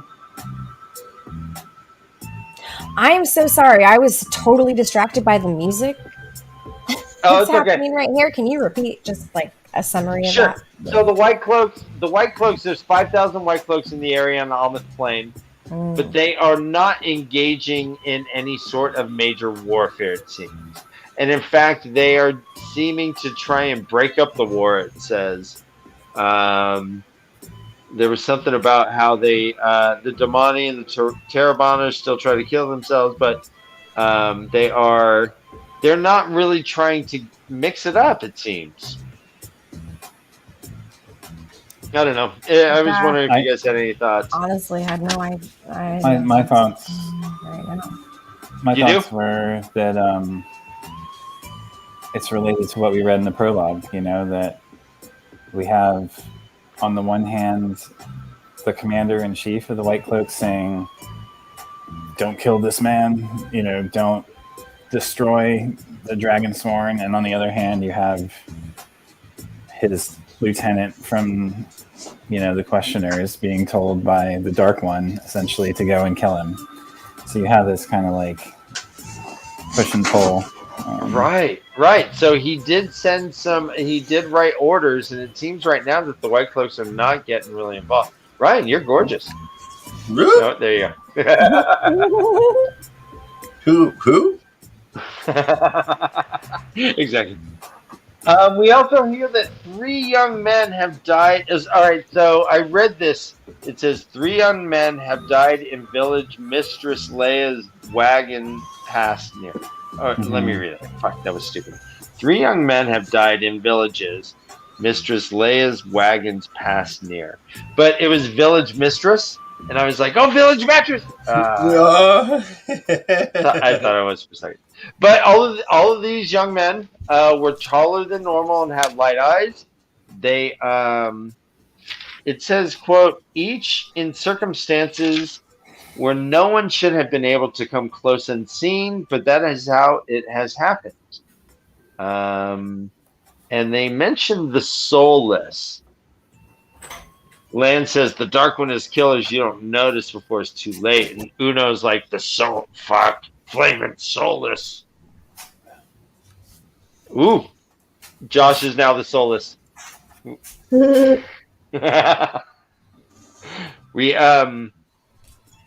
Okay, this is described as an enemy that cannot be detected. Any thoughts on this? This is the first that I think that we hear about this. Yep. Is there any thoughts about this? We hear about Myrddraal, we hear about Trollocs. Now there's something called the Soulless. So it talks about the Dark One has killers that you don't notice until it's too late. They're describing either like a group of people or a person or something that, yeah, obviously sneaks up on you. Right. So that's what it Perrin seems, had right? questions. What in the light are the soulless? He was asking the same thing you're asking, right? What are they? So what do you think? What do you think they are? I know what they are. Oh, you know what I know, and this is really, but does Uno know? Uno knows. He hasn't seen himself as the Borderlands, though, but he knows about them. But they don't really elaborate on them. I'm wondering if you have any idea what you think the Soulless might be. And if you don't, that's fine. Maybe like the undead type situation. I don't know. Maybe more like Black Aja type people that have infiltrated the. I don't know, the whole situation. I do have notes on this, but I am getting lost on them. Okay. Is there anything you wanted to mention? Min and Lan disagree with Moraine. I have notes in here. Well, Myrddraal and Trollocs are bad enough, but at least I can see them. I don't like the idea that one of these soulless might sneak in here and slit my throat before I even noticed him. Nice. Yeah. That sounds terrifying. Right. And Min's pretty tough. Yes. Min ain't no joke. She cut when they were delivered when the Aes Sedai were delivered to the Shanshin. She was the one who freed Elaine by cutting the man who had grabbed her. So she's no joke. She knows how to defend herself. One thing I wanted to mention is please. There's this similarity. So Lan describes the white cloaks. He says, "But when the white cloaks give me a gift, I search for the poison needle within it." And earlier in the chapter, we hear Perrin describe the Aes Sedai's gift as always having a hook in it, whose price was always smaller than you believe, yet it turned out to be greater than you can imagine. Nice. Yes. And I the Aes Sedai who made thrones and nations dance to their hidden strings. Another puppet reference. Yes. All right, fine. Fucking Jesus Christ. Dance, puppets, dance. We're sinning. My sound. Sorry. I just wonder about those parallels and like what the implication of that is. That's a great point. That's a great point. They use that metaphor a little bit. This is, I think, they use that metaphor of just being hooked or caught in a net sometimes, or punctured. Almost, I feel like they're almost possessed in a way. Like it's a I don't know. It's like Jungian archetypes that they're living out. These. Go roles. on. Yeah. Go on. So where does the soulless? So we can see where the soulless thing comes in, right? Yeah. Totally. Right. What Rand's whole thing, his big blast with the earthquake apparently was not the best security measure. It says, quote, "What Rand did might as well have been a fire on the mountaintop for any mere draw within 10 miles. And Moraine is getting a little creeped out. Lan wants to go check out the go scout. And she says, quote, "If you are needed tonight, my guiding, it will be here. There is a feeling in the air." And Perrin instantly says, "Waiting." And it says the word left Perrin's tongue before he could stop it. When Moraine looked at him, into him, he wished he had it back. Why? And I get that's a dumb question. Anyway. I mean, do we think that's significant? Are there any dumb questions? It's I guess that kind of goes with this whole pattern thing. Is that but also like any kind of voodoo, woo woo, shit. Like Maureen's like, oh, hey, you might be onto something. Moraine does not fit. She has the heebie-jeebies. It feels like Maureen's the Art Bell of Randland. She'll buy anything. Hey, Art. So I got to tell you, Maureen's just going along with anything that Rand says. It was a Tuesday night. I was so she needs him to work for her so badly. I got up early. Yeah. I went and got an Egg McMuffin. They serve them at 4 a.m. It's still dark. I was driving. There's a mountain that I see in my house. As I was driving, I see a light. Oh, yeah. It beams down on me. Oh, yeah, the wheel weaves as the wheel wheels. Go on. Oh, yeah. Oh, yeah. Okay, go on. Wheel weaves. Yes. From the kingdom of Nye. Go on. When did you wake up in your bed? That's incredible. All right, so Perrin's like, all right, so I got third watch. Cool. I'm gonna hit the hay. Maureen's like, everyone should sleep up, and it's cold. But he falls asleep, and boom, he's in a dream where he is dealing with a lone man sitting in a corner of a common room of an inn. Tables are square. And the fireplace is made of stone. The fireplace is made of stone. Only for the first paragraph. And there's just like a Yep. shadowy figure, right? Why is square tables significant? Why Because are they changed to round and then long. Yeah.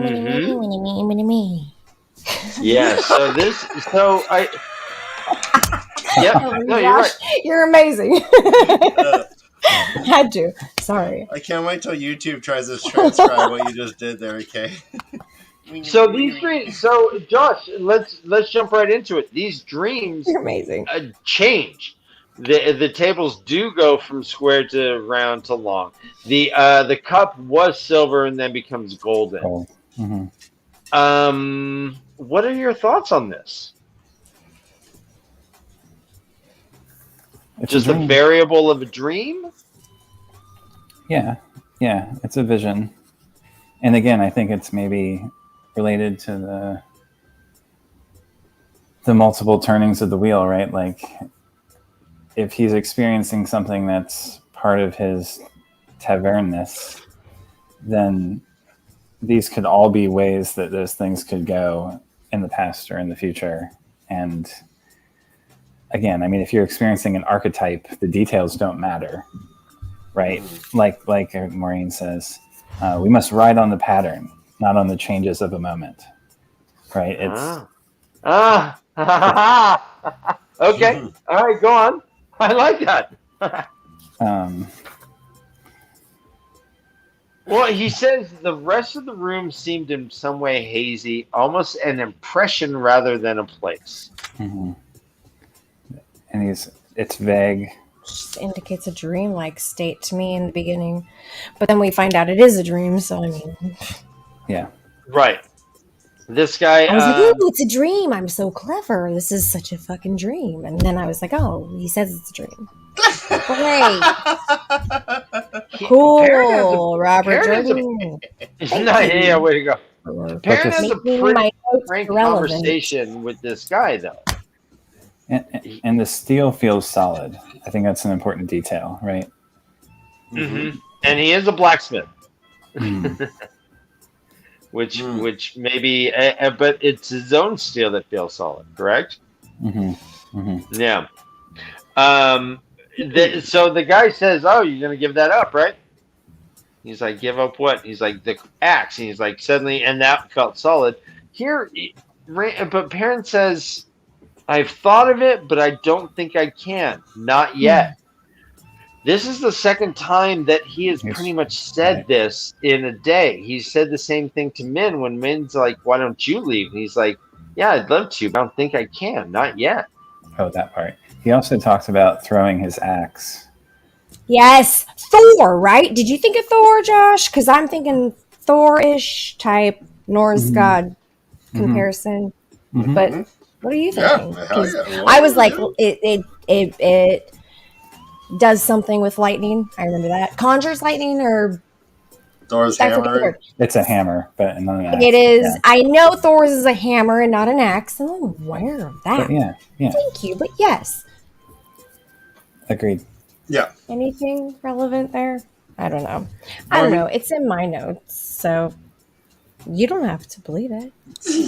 I think I think you're right. I think it fits right into the archetype component of this, right? I mean, what are the Norse gods but an archetype of nature? I mean, yeah, totally. I'm with you. He offers Perrin a drink. It says it's shown, the cup itself shone bright silver, and dark blood red wine filled it to the brim.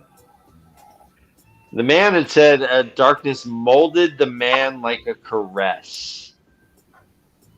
Man, sexy poetry there, RJ.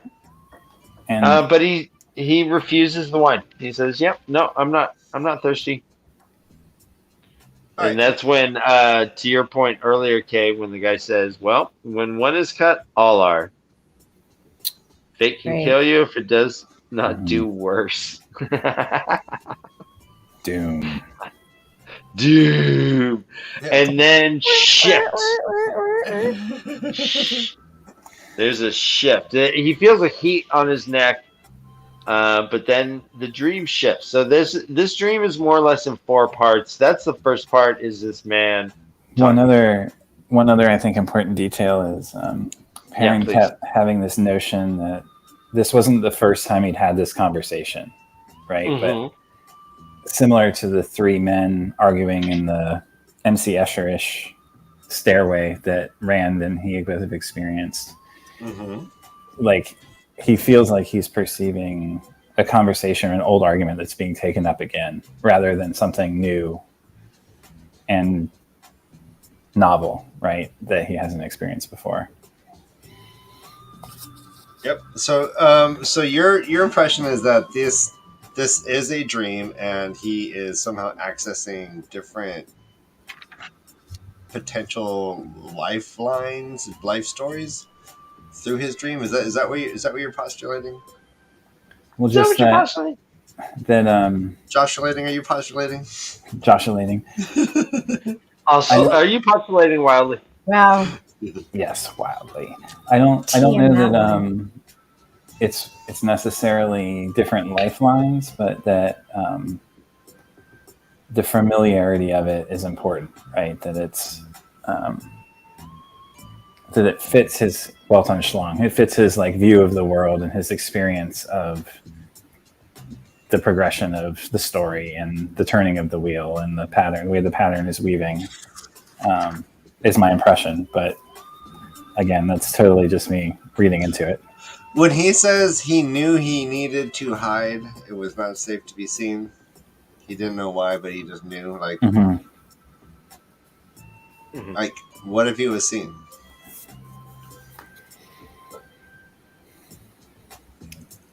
Maybe he'd derail their argument. Maybe they'd come after him. Yeah. But if he's in a dream state, would he just like wake up? I don't think it's just a dream though. It's more like a presaging, like a prophecy slash. What if it's like a past? What if it's like a memory? Oh, okay, yeah. Okay, right Awesome. on.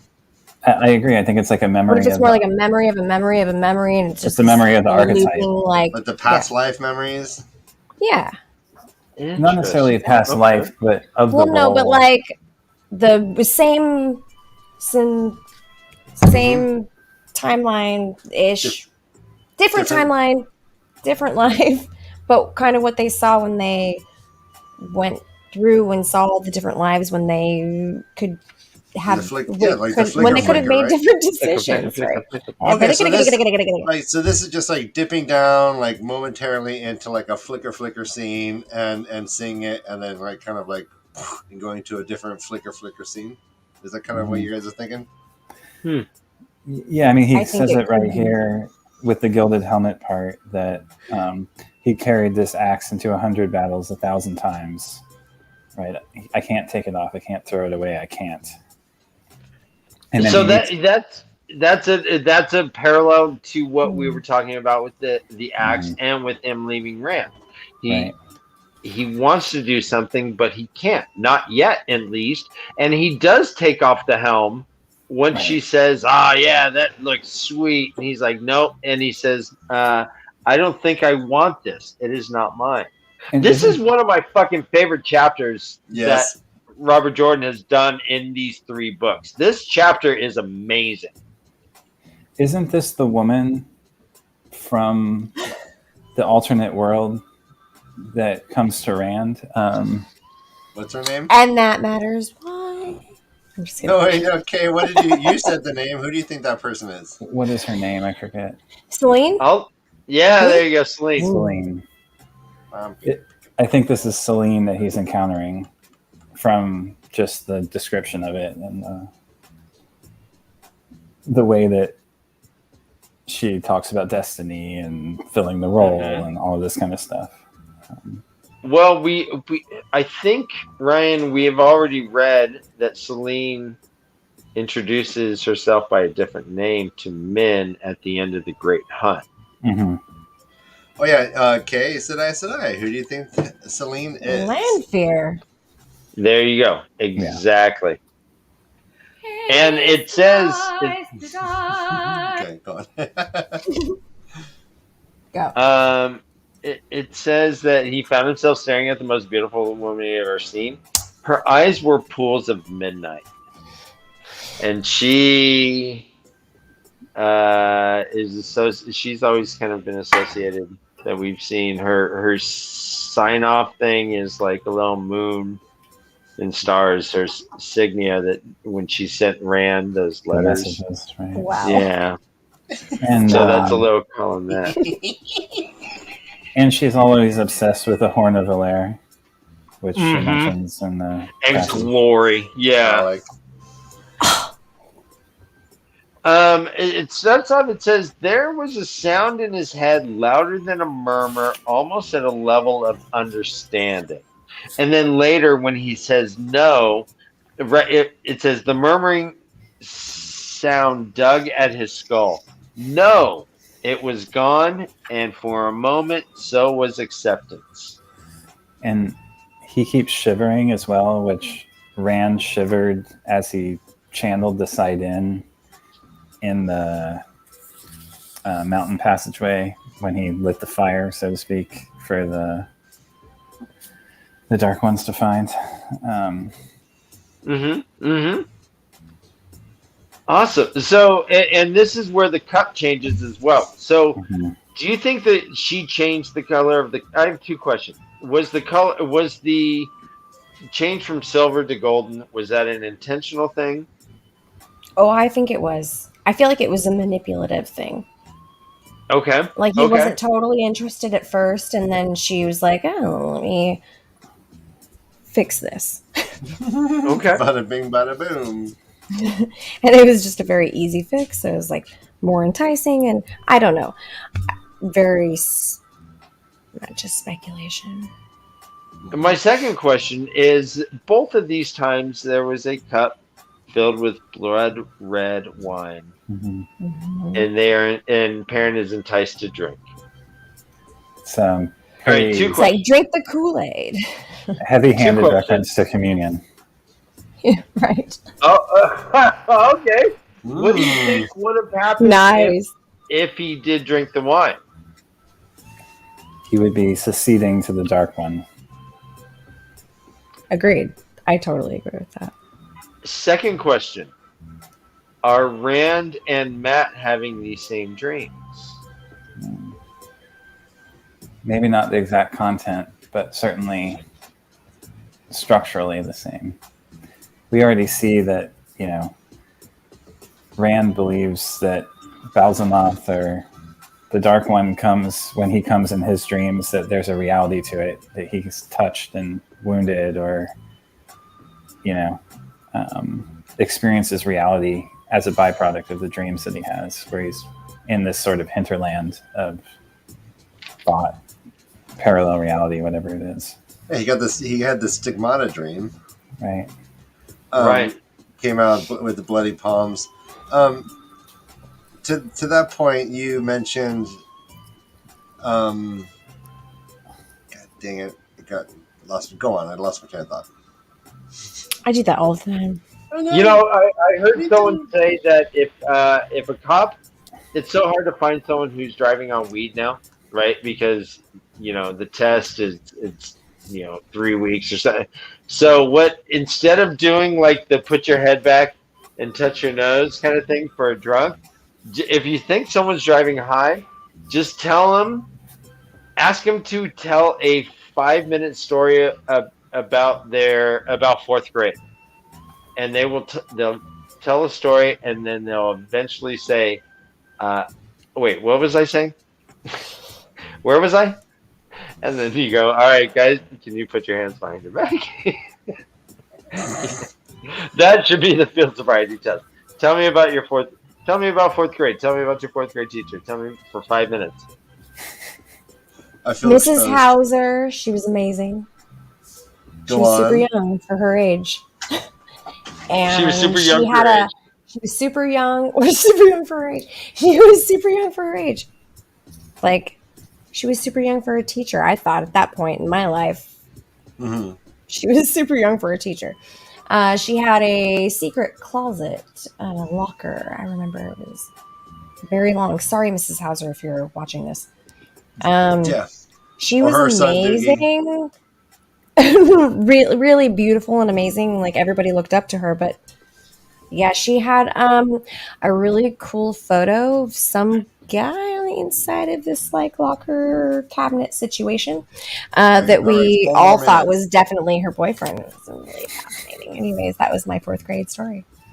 All right, I remember. Thank you. You jarred my memory. All right. All right. Exactly. So all right. So we have this dream, and Perrin is offered a drink, and he's like, "F that." Do you guys remember a previous dream experience with offers of wine? Book 1, Rand is in his dream state, and he is offered wine, and he refuses. With the furnace that's burning, but he can't feel the heat. Right. And I think the fireplace is all made of like these skulls that are like. All right. So, and I believe so. Rand and Perrin confirm to each other that they do not drink that glass of wine. Sure. Just wanted to ask Don't you guys. recall. Nope. All right. No thoughts. Do you have any thought? Do you think Matt? It's not confirmed whether or not Matt has drank that glass of wine. I don't. He was evasive with the answer. What do you think? Did Matt guzzle? Was Matt like sitting there drinking with the dark one all night? All right, just go. All right, go on. I don't know if we're there yet, but that's cool. So we jump to a new part of the dream. There's 4 little parts of this dream. This is part 3, and it's a bridge meeting. I've heard about bridge games, where you play bridge. But I thought it was 4 people. But someone comes in from the east. Anyways. There are 3 people at this meeting. 1 is a woman in a white dress hurrying somewhere. 2 is a man suddenly appeared tall and dark and slender. The silver in his black hair giving him a distinguished look. His dark green coat thickly embroidered with golden leaves. 3rd man, black stripes ran down the puffy sleeves of his red coat, and pale lace hung thick at his collar and cuffs. He had close cropped hair as white as his lace. There's some shit going down. Perrin has a vagueness of an old memory. A handsome man in his middle years wearing nearing black velvet and white lace. An inn, Perrin thought, and something before that. Something. Is this the guy he just dreamed that he talked with? And again, going with Kay's comment, something a long time ago, it seems, but the memory would not come. Yep. Yeah. He dreamt it 4 times. Like he dreamt it 4 times. I think I dreamed. Correct.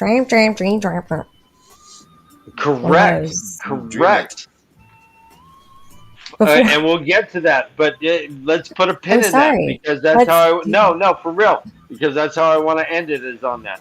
So there's a tall, dark man, the guy with the short cropped hair. They're arguing, blah, blah, blah, blah, blah. Suddenly, boom, big old quote. 1 instant, a storm of flame pummeled him. The next, utter stillness, which was Perrin. There's expanding ball of fire enveloped him, and Perrin just ducks out of the way, but he looks around. His clothes aren't singed. His skin is fine. He's all good. A wind that was fire. A wind that is fire. He turns around, sees Why a wolf. is the wind all of a sudden fire? I don't know. Well, okay, why? Josh? Backhanding that one over to you. I'm guessing because of side-in. I'm guessing that's my thought, but I don't know. I have another thought about side-in. So people can use side-in in a dream state? You think? Oh, is that a question? Yeah. Oh, I don't know.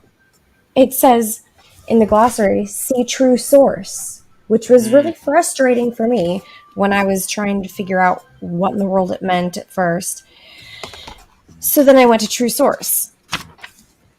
Go on. Mm-hmm. And True Source says, the driving force of the universe, which turns the wheel of time, it is divided into a male half, Sidene, and female half, Sidar, which work at the same time with and against each other. Yin and yang. Only a man can draw on Sidene, only a woman on Sidar. Since the beginning of the time of madness, Sidene has been tainted by the Dark One's touch. See also one power. So I'm gonna go to the one power now. Okay, go Twice on. I've been diverted to another. This is so much fun. This is like a choose your own adventure. It does. It does. It's like homework. Thank you, Robert Jordan. I don't have a full time job. One power, comma, the. And it's this big paragraph, which I'm not going to read all of that. Okay. Uh-huh. Don't know. We got time. Wait. Just kidding. Oh, you okay? You want me to? I will. No, just kidding. Yeah. Nope, we know. We're on book 3. Please, We we all know what power that is. means, right? Okay, so I Yep. was just a little bit irritated at how many times I had to look up things. Right on. But it was fun and a fun adventure. Knowledge is I power. love writing all You my are notes. stronger. The thing that makes me think about Sidene and all of this is the way that Rand channeling the flame, like his father taught him, and then that flame erupting in the previous books and like escaping from him and leaving this feeling of heat and destruction in its wake. It's a very similar description to how it's described here in this chapter. Yeah, Cool. yeah. He would feed all his emotions into this flame Mhm. until he was singularly focused. But yeah, it is a flame that is then just feeding and consuming everything, isn't it? Yeah. So the dream shifts and he sees the wolf. He sees a wolf. He's like, "No, fuck you, wolf. I don't like you," and jumps to the fourth part of the dream. And this one he knew. This was a reoccurring dream for him. I don't know if the other dreams. So, Um, is it because he's a wolf brother, or can wolves just access the dream world? I think that's an interesting question. Good question. I love that Yeah. question. Mm-hmm. And we're gonna they have to can't read and answer find it out. for us, Josh. We have to speculate. We're gonna have to read and find out. Mhm. But he knew this dream. He is in. I'm going to read this real fast. A huge column of polished redstone, a dome ceiling 50 paces or more above his head. And centered beneath the dome was the reason why all those feet had come into the chamber. A sword hanging hilt down in the air, apparently without support, seemingly where anyone could reach out and take it. It revolved slowly as if some breath of air caught it, yet it was not really a sword. It seemed made of glass, or perhaps crystal, blade and hilt and crossguard, catching such light as there was and shattering it into 1,000 glistens and flashes. Perrin tries to put out his hand to touch it, and he knew, through experience, that once he got about a foot away, it was as if there was an invisible wall there. As if he had touched stone, it says. He names this Kalendor. Kalendor, who wields me, wields destiny. Take me and begin the final journey. He hears that whispered in his head. 4 times before he had had this dream. I don't think he had had the other 3 dreams 4 times before. I don't think he saw that battle between those men 4 consecutive nights. But this Kalendor dream, I think, is the recurring dream that he refers to. He says 4 times before he had had this dream, he could remember that even now, 4 nights, one after the other, and this was the first time anything had changed in it. That Calendar, who wields me, wields destiny. It just sounds like a calendar. Yep. Yeah. In my date book. Yeah. Yeah. Like, where's my day planner? Where's my calendar? where's my calendar? Yeah. Who wields me in my destiny for the day. That's great. It's like Take me and begin the final journey. Well, when we make pasta, we drain it in the calendar, and then we and then we add the sauce. It's the pasta in the stone. Well, that is the puppet thing to say. It's very surface. Very surface. Very surface. Nice. Josh with the best joke of the night. And smack that like button. Look at yeah. Slap that like. Joke of the night. Joke of the night. He gets in his head the twisted ones come. He recognizes that as a wolf thing. The twisted one comes. He says, "No, I'm not going to let you." It says he clawed his way awake and sat up in the hut. "I will not," he whispered hoarsely. "The twisted one comes." The thought was clear in his head, but the thought was not his own. The twisted ones come, brother. He woke up and they were still talking to him. That's it seems like if the wolves are talking about something like that, it's probably something like that. I'm pretty sure that they called the Trollocs the Twisted Ones in the second book. Okay, yeah. And the what was the Myrddraal one? The Neverborn. Heartsbane or something. Nah, I don't know. Neverborn, yeah.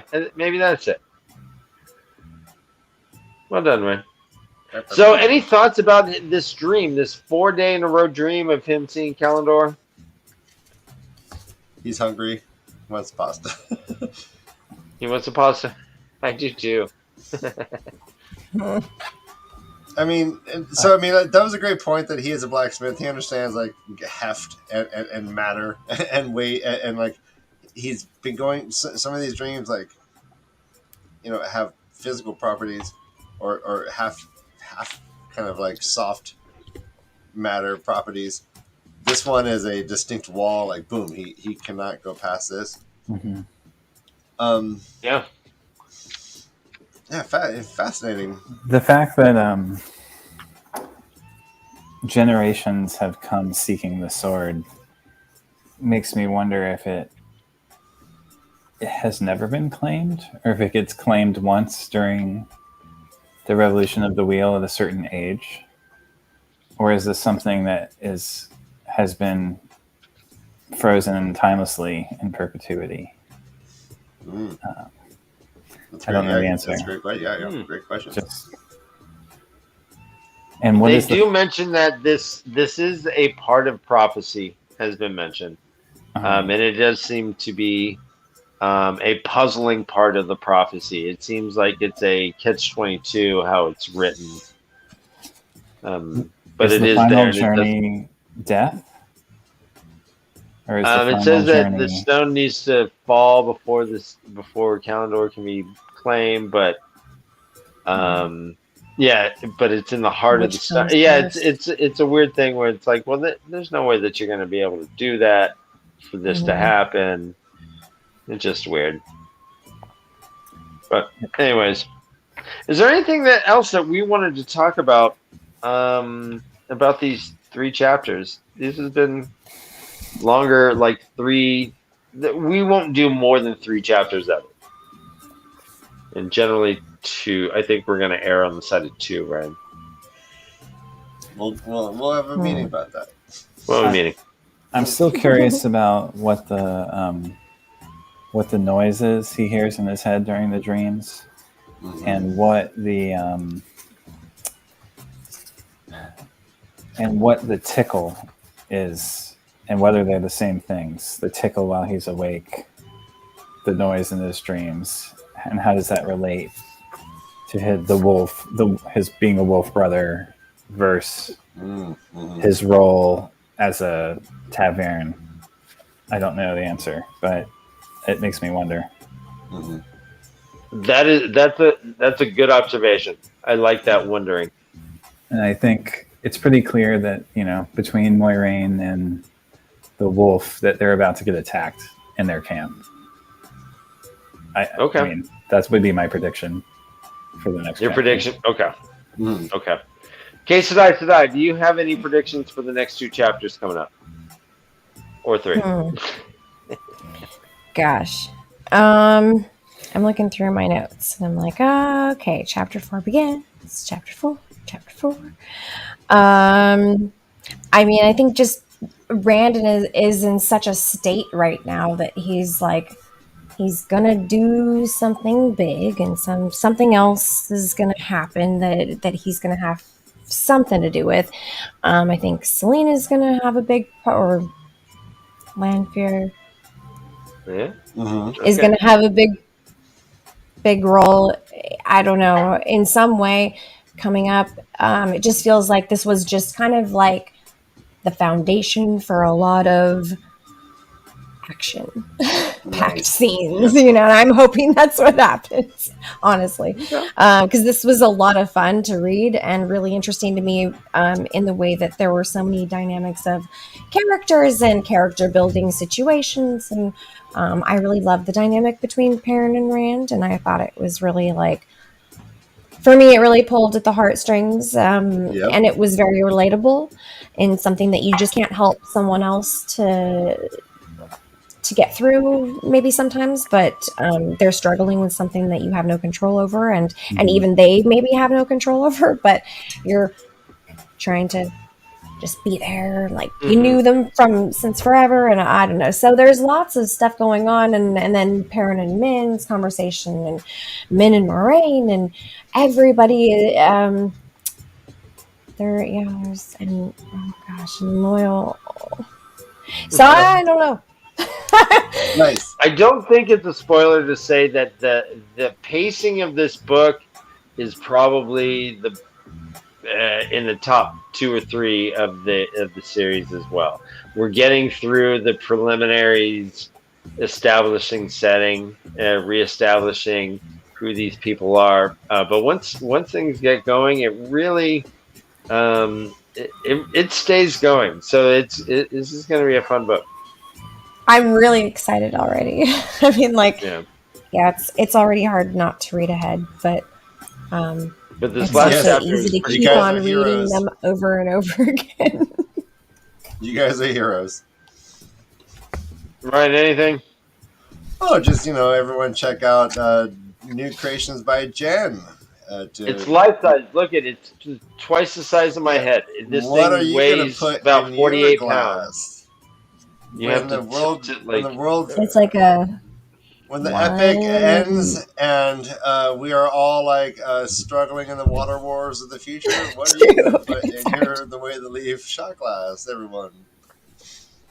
You could use it as a sauna or a hot tub. All right, guys. Let's wrap this. Hit that music, Ray. Oh, for sure. And again, most and all the music you're listening to in this episode involves Joshy Poo, or Locks, or combined we made Homunculus Rex. The tunes that you've heard today have been Orlox and Homunculus Rex. You can find us on SoundCloud. Please Everyone, do. this has been a great show. I'm super happy that you guys were able to take the helm without Todd. Todd, man, he's going to have to watch this episode and up his game. Todd, you're getting called out, Todd. Look at this. Todd. Do push-ups right now, Todd. I want 10 push-ups right now. You were a really good example of that last week, Brother Dan. So yeah. He's got something. I still have the bar here. Did you take it with you? Yeah. Yeah, I did. Is that 3? Keep going. We'll do the Iron Cross. Ready? One more for our patrons. What is this? Is that that gymnastics? Yep.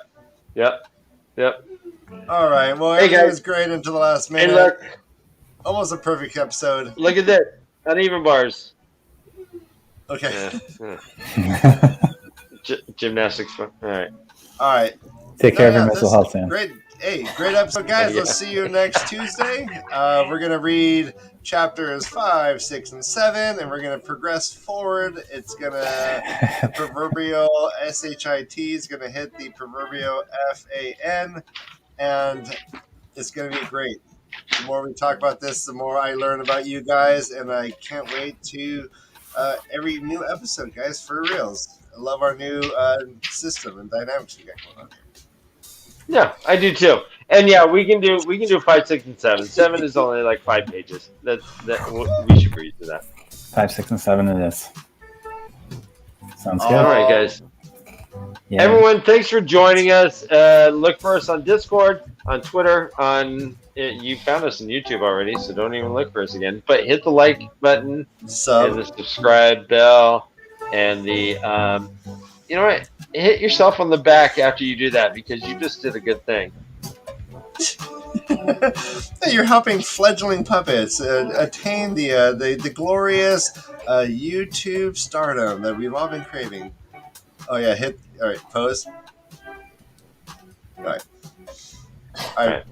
Everybody, see you next week. Good night, I love guys. you and I'm proud of you. Bye. Get Thanks, to reading, everybody. you filthy animals.